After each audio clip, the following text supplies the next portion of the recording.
Hi, I'm going to be reading the chapter Barriers from Introduction to Magic, Volume 1, Rituals and Practical Techniques for the Magus by Julia Sivola and the Ur Group.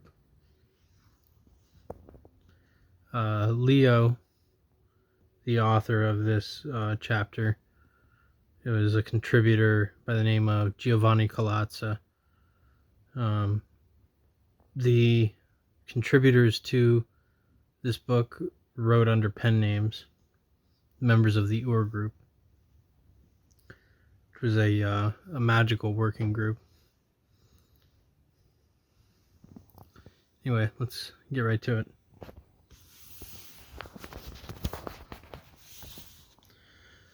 The first initiative of a man seeking the way must be to reject the habitual image he has of himself. He will be able to begin to say quote-unquote I only when the magical word corresponds to the inner imagination of self-awareness, unconstrained by limitations of space, time, or power. Human beings must retrieve the sense of the reality of themselves. At present, they only limit and diminish themselves, feeling different and smaller than they really are. Every thought they conceive and every deed they perform adds one more bar to their prison cell, one more veil to their vision, one more denial of their power. They lock themselves inside the limits of their body and attach themselves to the earth that carries them. It is as if an eagle fancied to be a snake and crawled on the ground, ignoring its wings. It is not only that man ignores, deforms, and denies himself, but that he also reenacts the myth of Medusa, turning everything around him into stone. He observes and sizes nature with weights and measures. He limits the life surrounding him to petty laws and overcomes the mysteries with petty hypotheses. He freezes the universe into a static unity and puts himself at the periphery of the world, shyly, humbly, as if he were an accidental secretion without power or hope. Man is the center of the universe. All of the cold or incandescent material masses of the myriad worlds out there do not weigh on the scale of values as much as the simplest change in his consciousness. The limits of his body are just an illusion. Man does not merely rest on the earth, but continues through the earth and into cosmic space. Whether he moves his thought or his arms, an entire world moves with him.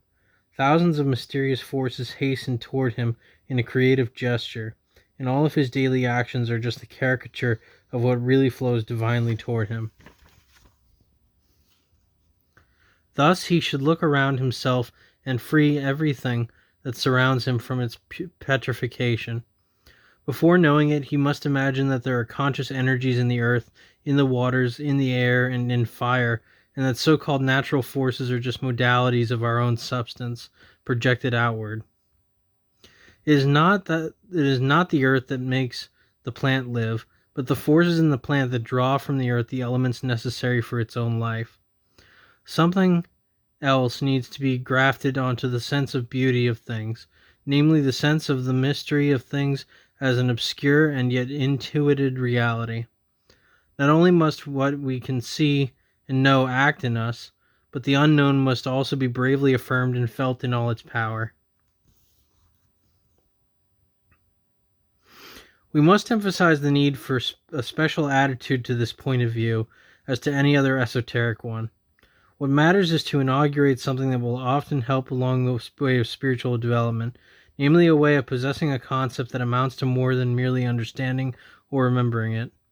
It is necessary to establish a rhythm, in other words, to present a concept periodically and rhythmically to one's consciousness, which then grasps it willingly, and not only as a thought but also as a feeling. The contemplation of one's being and of the world in the manner that I have described generates a sense of greatness and power. We must retain this sense within us in order to become intensely penetrated by it. In this way, we will be able to establish a relationship of realization with this new vision, which at first will flow into the subconscious, then after some time will be incorporated increasingly into the feeling in the manner I have described. A new condition will then arise. What was first a mere concept will eventually become the presence of a force, and a state of liberation will be reached on which the new life may be built. All the exercises of inner development will be paralyzed unless one breaks the shell of limitation that daily life forms around one, and that still remains in the human subconscious even after a change of perspectives. And I just want to note here a note by the Ur group, footnote, after the term, it is necessary to establish a rhythm. In other words, to present a concept periodically and rhythmically. So there's a footnote right after that.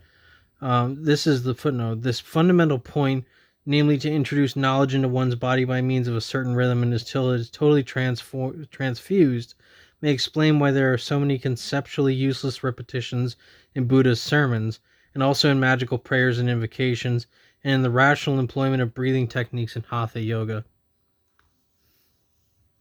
Anyway, that is the chapter Barriers by Leo, Giovanni Colazza, in Introduction to Magic, Volume 1.